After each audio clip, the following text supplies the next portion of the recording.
Hello and welcome back. One would think that our industry may have caught its collective breath from the rapid non-stop pace of new rules and regulations for the home equity conversion mortgage.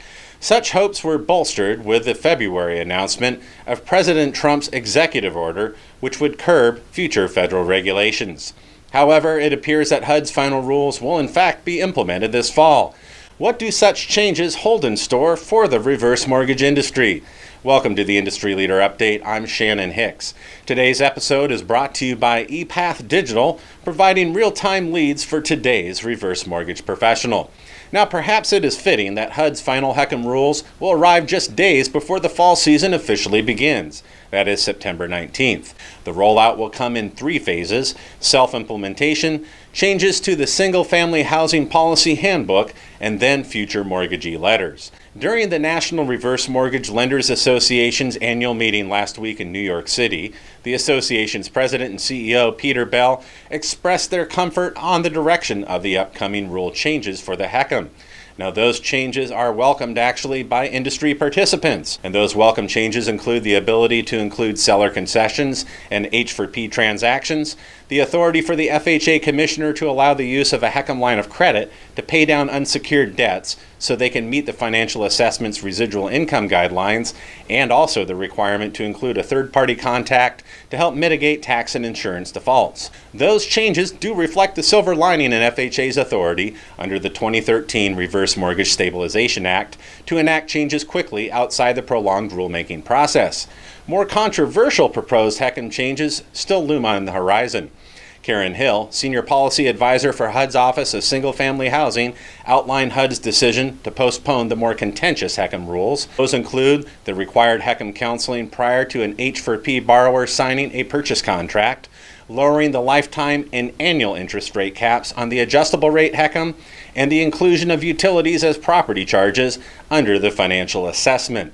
This June will also include a proposed policy in a draft form that includes the requirement that originators present all possible HECM options, a cap on the number of mortgages that a borrower may have in addition to their reverse mortgage, and a clarification and timeline for certificate of occupancy requirements for H4P transactions, and also guidelines on seller concessions.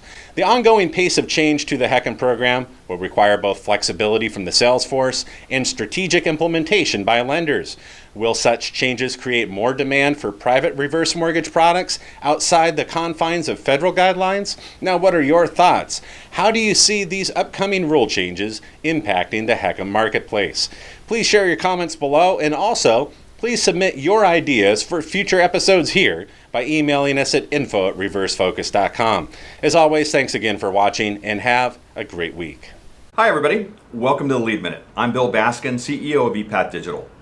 Throughout my career, I've been on every side of the sales and lead process. I've been a lead generator, a lead reseller, I've managed sales teams, I've worked in our leads myself to make my living, so I understand the game. One of the things I do know is that the 101 stuff you learn about sales is still critical. Your time to follow up, qualifying a prospect, getting engagement, selling yourself, selling your company, providing benefit or fear of loss, gaining commitment, all of these are critical elements of the sale. Experienced and seasoned salespeople often forget this. Their product knowledge and self-assurance are strengths, but these strengths often make them feel it's okay to skip steps in the sales process. Let me tell you, it's not, and it never has been. One of the things I also know is that when you're working internet leads, you're going to deal with a lot of people who will lie to you, tell you they never filled out anything, change their mind, you can't get in touch with them, whatever. They will ignore your call and emails, hide behind their computer, and throw up as many roadblocks to dissuade you from getting engagement and a sale as possible. Frequently, this barrage of negative outcomes from your leads can take your head out of the game.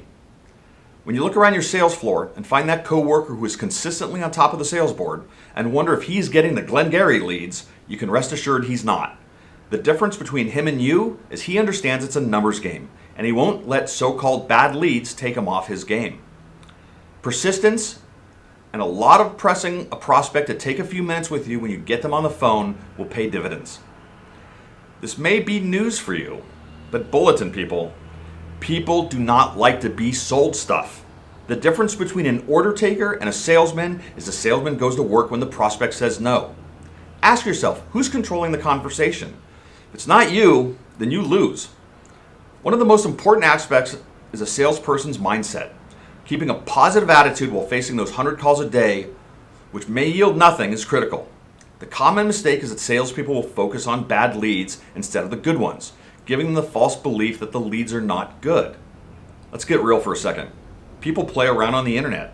They're not always serious, they're not qualified, they may not even provide correct information. When you buy 100 leads, 97 of them are likely to fall in the trash. But in those 100, there's 2 or 3 golden BBs that'll turn into loan and make you your living and achieve your objectives. So what does this really mean? Each time you disposition a lead as bad, not qualified, no longer interested, you're one step closer to finding that loan. And folks, it's always in there. Don't look at leads that are bad as a problem, because that's inherent in all lead sources. Look at them as the price you pay to getting one step closer to that closed loan. If you keep this mindset, it'll help you keep perspective and be more enthusiastic about what you do. And folks, enthusiasm sells. Thanks for watching this week's episode of the Lead Minute with ePat Digital. If you'd like to learn more about our semi-exclusive or exclusive reverse mortgage leads, click on the banner above. Have a great week.